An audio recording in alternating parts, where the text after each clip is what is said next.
On se demande souvent où les écrivains vont chercher leurs histoires, dans un voyage, au café du coin de la rue, dans un couple qui se déchire. Lui, ça serait plutôt en regardant la chaîne TV Braise avec un petit épisode de Colombo. Bonjour Jean-Christophe Ruffin. Ah bon, c'est Ah là? oui, oui, vous êtes écrivain académicien, vous sortez Le Suspendu de Conakry. Alors c'est un thriller dans lequel un homme est retrouvé pendu au mât de son voilier dans le port de Conakry, un crime qui va intéresser un Aurel Timetchou. Alors Timetchou, il est consul de France qui s'ennuie et porte un vieil imperméable. C'est pour ça que moi j'ai pensé à Colombo. Ouais. Est-ce que Colombo vous inspire finalement, pour ce Pas personnage? pas trop, non, mais ce qui m'inspire, c'est des personnages, réels, en tout cas des gens que j'ai pu croiser. C'est-à-dire qu'il y a en Afrique, par exemple, des gens qui ne veulent pas être en Afrique. C'est-à-dire qu'on les met là parce qu'ils sont nommés en poste et cetera, mais eux vivent ailleurs. Alors, ce personnage, Aurel Timeshkou, ben, lui, il est toujours en Roumanie, d'une certaine manière. Donc il joue du kurde-veil, sur son piano, Voilà, il c'est un boit du passionné tokay. d'opéra, voilà. Voilà, il boit du tokay et il aime beaucoup les Africains, mais en revanche, il aime pas la chaleur, il aime pas le soleil, il aime pas l'Afrique, quoi, voilà, Mmh. c'est tout.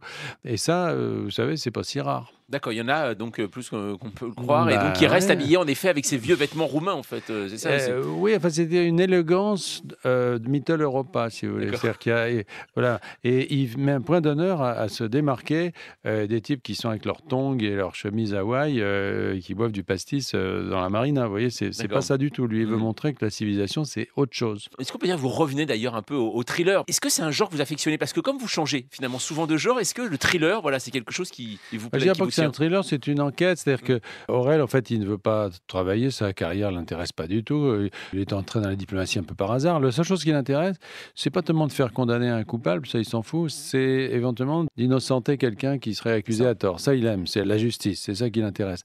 Donc, c'est plus une enquête, c'est plus comment, en fait, grâce à ce personnage, on déroule des situations que j'ai pas vues dans Télébraise, hein, que j'ai plutôt connues dans d'autres vies. C'est ça, ouais, quand vous étiez en effet, ambassadeur de France au Sénégal et en Gambie en 2007, le personnage il est consul de France, on pense forcément à vous. Ce personnage, il est vous l'avez dit, il s'ennuie un petit peu. Est-ce que, alors on ne va pas faire de rapprochement, hein, mais est-ce qu'on s'ennuie un peu finalement quand vous étiez ambassadeur? Est-ce qu'il y avait un peu cet ennui qui suintait comme ça, qui voguait autour de vous, ou pas? Pour moi, non, parce que l'ambassadeur, le chef de poste dans un gros, poste comme ça, il a pas le temps de s'ennuyer parce qu'il est très, très sollicité. Mais bon, sur les 300 collaborateurs que j'avais, je pourrais pas jurer, qu'ils étaient tous, tous les jours au taquet, dans leur boulot. Et il y a forcément des gens qui s'ennuient. Et je pense que dans ce type de, enfin, de poste consulaire notamment, vous avez des gens qui sont là, mais au fond, ils sont pas vraiment dans le pays. Vous voyez? C'est pas parce qu'au fond, ils n'ont pas forcément demandé à aller là. Et donc, bah, ils sont ailleurs et c'est ce qui se passe pour Aurel. Est-ce que vous aimez les personnages de losers, ou pas, Jean-Christophe Ruffin? C'est-à-dire, à un moment parce que c'est beau à écrire un loser, c'est vrai qu'on parle toujours de beautiful loser. Est-ce que pour vous, c'est un loser, ce personnage, d'Aurel Timeshkou? Bah, ce qui est intéressant dans les losers, et là, c'en est un peu un, d'une certaine façon, si on regarde sa carrière, en tout Oui. cas, elle n'est pas brillante, puisqu'il va de poste minable en poste minable. Mais c'est que derrière, en creusant, en regardant bien, il peut y avoir des talents, il peut y avoir même du génie. C'est ça qui me fascine toujours.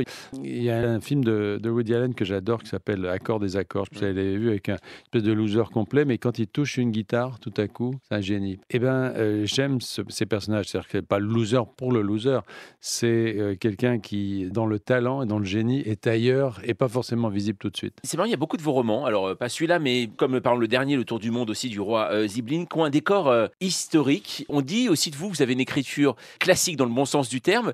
Est-ce que vous pensez être un écrivain moderne, Christophe Ruffin? Je suis un écrivain d'aujourd'hui dans la mesure où, surtout pour des romans comme ça, Oui. toute l'intrigue est totalement contemporaine parce que ce qui est en arrière-fond de ce meurtre que va élucider Aurel, c'est des choses bien réelles. C'est-à-dire, c'est la réalité de l'Afrique d'aujourd'hui, en particulier dans cette côte de l'Afrique de l'Ouest avec tous les trafics, tout ce qui s'y déroule.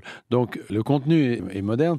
C'est vrai que j'ai un goût pour le roman classique parce que je trouve que, si vous voulez, je suis pas du tout un innovateur du roman. Je cherche pas à révolutionner la forme des romans, mais je pense qu'il y a une efficacité, c'est ça que je recherche, quand on puise dans le roman classique, qui est très forte. Vous savez, les écrivains anglais ou américains, quand vous leur demandez de qui ils s'inspirent, n'ont pas de complexe à vous dire de Dumas et de Maupassant. Alors que nous, dès qu'on dit ça, on passe pour un ringard. Bon, bah, c'est pas grave.